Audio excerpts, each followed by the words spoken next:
Hello friends, welcome to Pratibha's kitchen and blog. Welcome to my channel. দেখতেই পাচ্ছ এখন আমরা চলেছি দার্জিলিংয়ের পথে। আমরা এসছি দার্জিলিংয়ে ঘুরতে, আর এখানে এসে টয় ট্রেন রাইড করব না সেটা তো জাস্ট হতেই পারে না। সেই জন্য কিন্তু টয় ট্রেনের দুটো টিকিট আমি গতকালই অনলাইনে কেটে রেখেছিলাম। তো আজকে আমাদের সকাল সকাল একদম 9:30টাতে জয় রাইড রয়েছে। আর এই জয় রাইড কিন্তু আমাদের যেহেতু ডিজেল ইঞ্জিনে নিয়েছি সেই জন্য 1000 টাকা পড়েছে পার হেড। আর যেহেতু আমাদের সাথে বাবু রয়েছে, মানে আমার ছেলে, তো সেখানে ওর কিন্তু ফ্রিতেই হয়ে গেছে, কারণ আমরা দুটো সিট বুক করেছি আর ও আমার কোলেই চলে যাচ্ছে। তো যাই হোক, দেখো টয় ট্রেন রাইড করে আমরা চলে এসেছি কিন্তু বাতাসিয়া লুপে। আর এটা কিন্তু 360 ডিগ্রি টার্ন করে এখান দিয়ে টয় ট্রেনটা কিন্তু যায়। সবথেকে যেটা বড় ব্যাপার এখানে সেটা হচ্ছে এখানকার প্রাকৃতিক সৌন্দর্য। এতটাই সুন্দর করে জায়গাটা সাজানো যে দেখে পুরো মনটা ভরে গেল। মানুষকে দেখতেই পাচ্ছ, বাতাসিয়া লুপে আমরা জাস্ট ঢুকছি। এখনই কিন্তু ভীষণ এক্সাইটেড, প্রত্যেকেই খুবই উচ্ছ্বসিত। কে কী করবে সেটা বোধহয় মনে মনে প্ল্যানও করা হয়ে গেছে। ফটোশ্যুট করার জন্য এখানে ড্রেসও ভাড়া পাওয়া যায়, আর এখানে কিন্তু বাইনাকুলারও ভাড়া পাওয়া যায়। কাঞ্চনজঙ্ঘা খুব সুন্দর একটা ভিউ আসে এখান থেকে।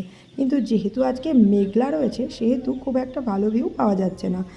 কিন্তু জায়গাটার যে সৌন্দর্য সেটা তো মেঘলা হোক, বৃষ্টি হোক, আর যাই হোক না কেন, এতটাই সুন্দর যে কোনো কিছুতেই কোনো কিছু ম্লান হবে না। তো দেখতেই পাচ্ছ এখানকার প্রাকৃতিক সৌন্দর্য ভীষণ সুন্দর। প্রত্যেকটা মানুষ কিন্তু নিজের মতো করে মুঠোফোনে বন্দি করে নিচ্ছে প্রত্যেকটা মুহূর্তকে। ভীষণ সুন্দর একটি জায়গা বাতাসিয়া লুপ। অনেকে চাইলে এখানে গাড়ি রিজার্ভ করেও আসতে পারে। আমরা কিন্তু জয় রাইডের মাধ্যমেই আসলাম, কারণ আমরা ট্রেনটা রাইড করতে চেয়েছিলাম। আর আমাদের সামনে সামনেই কিন্তু স্টিম ইঞ্জিনটা যাচ্ছে। স্টিম ইঞ্জিনে এক্সট্রা কিছু নেই, কিছুই না, শুধু ওই আওয়াজটা। তো ওই আওয়াজটা আমরা ডিজেল ইঞ্জিনে বসেই কিন্তু উপলব্ধি করছি, এবং এই বাতাসিয়া লুপের যে সৌন্দর্য সেটাও কিন্তু উপলব্ধি করে নিচ্ছি। কারণ ট্রেন এখানে মাত্র 15 মিনিট দাঁড়ায়।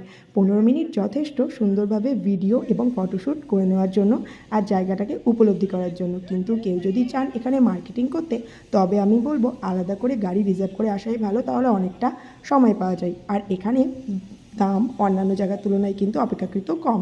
তো যাই হোক, যেটা বলছিলাম, দেখতেই পাচ্ছ সামনের দিকে কিন্তু দুটো ইঞ্জিনই দাঁড়িয়ে। স্টিম ইঞ্জিনটা সামনের দিকে দাঁড়িয়ে, আর ডিজেল ইঞ্জিনটাতে তো আমরা এসেছি।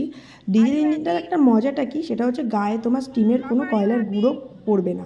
কিন্তু স্টিম ইঞ্জিনের মজাটা কি, সেটা হচ্ছে এই যে আওয়াজটা, স্টিম ইঞ্জিনে আমি চড়ছি, একটা ফিলিংস, একটা ভাইবস আসে আলাদা রকম।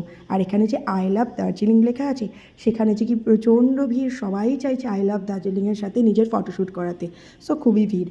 আর এখানে আমার ছেলে তো প্রচণ্ড আনন্দ করছে, যেহেতু ও এখন খুবই ছোট এবং জীবনে প্রথমবার পাহাড় দেখছে আর প্রথমবার টয় ট্রেন চড়ছে। সো ওর যে ফিলটা সেটা জাস্ট অ্যামেজিং এবং খুবই খুবই খুবই ভালো।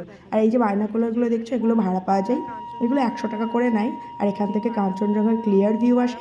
কিন্তু সমস্যা হচ্ছে আজকে যেহেতু মেঘলা, কাঞ্চনজঙ্ঘা দেখা যাচ্ছে না। আর দেখো, তোমাদের সাথে কথা বলতে বলতেই কিন্তু আমাদের জয় রাইডটা স্টার্ট হয়ে গেছে আবার। আর আমরা কিন্তু বাতাসিয়া লুপকে টাটা করে ঘুম স্টেশনের দিকে যাচ্ছি, এবং ঘুম হচ্ছে পৃথিবীর উচ্চতম রেলওয়ে স্টেশন। সো ওখানে আমরা যাব এবং খুব সুন্দর একটা ভিউ আছে ওখানে, সেটাও শেয়ার করব। যদি চ্যানেলে নতুন হয়ে থাকে অবশ্যই চ্যানেলটাকে সাবস্ক্রাইব করে নাও, কারণ এরকম সুন্দর সুন্দর ভিডিও বিভিন্ন জায়গায় ঘুরতে যাওয়ার এবং তাছাড়াও আমার চ্যানেলে কিন্তু থাকে। Stay tune, tata.